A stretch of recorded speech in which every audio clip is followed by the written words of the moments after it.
Hi hello நண்பர்களே வணக்கம். நம்ம டெல்டா 7 சேனலுக்கு உங்களை அன்போடு வரவேற்கிறேன். நாம் இப்போ பார்க்க போகிற படம் ஏஸ்.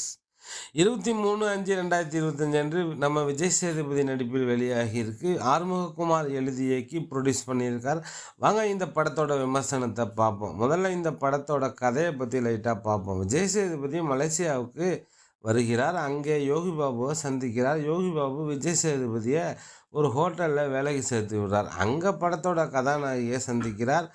அவங்களுக்கு தன்னோட ஸ்டெப் ஃபாதர் கூட ஒரு பிரச்சனை. ஸ்டெப் ஃபாதர் நிறைய பணம் கொடுத்தா தான் வீட்டை விட்டு வெளியே போவோன்னு சொல்கிறாரு. அதை தெரிந்து கொண்ட விஜய் சேதுபதி அவங்களுக்கு பணம் கொடுத்து ஹெல்ப் பண்ணுறதுக்காக ஒரு கேசினோவுக்கு போகிறார். அங்கே சீட்டாடுறார். அதில் வில்லங்கிட்ட மாட்டிக்கிறார். அதுக்கப்புறம் கேஜிஎஃப் வில்லன், ஸ்டெப் ஃபாதர் இவங்கக்கிட்ட இருந்து கதாநாயகன், கதாநாயகி, யோகி பாபு இவங்க எல்லோரும் எப்படி தப்பித்தார்கள் என்பதை காமெடியாக கமர்ஷியலாக சொல்லியிருக்காங்க.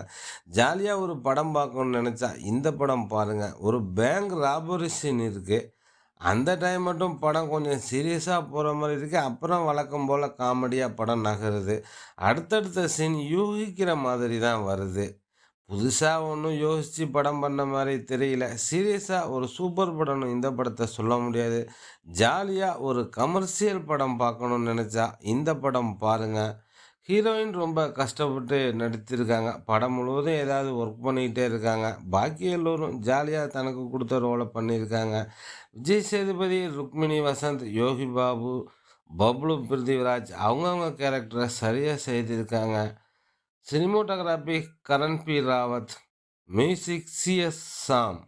ஓகே நண்பர்களே, இந்த வீடியோ பிடிச்சா உங்களுக்கு லைக் பண்ணுங்கள். ஒரு ஜாலியாக ஒரு கமர்ஷியல் ஒரு காமெடி படம் பார்க்கணுன்னு நினச்சா இந்த படம் பாருங்கள். நன்றி.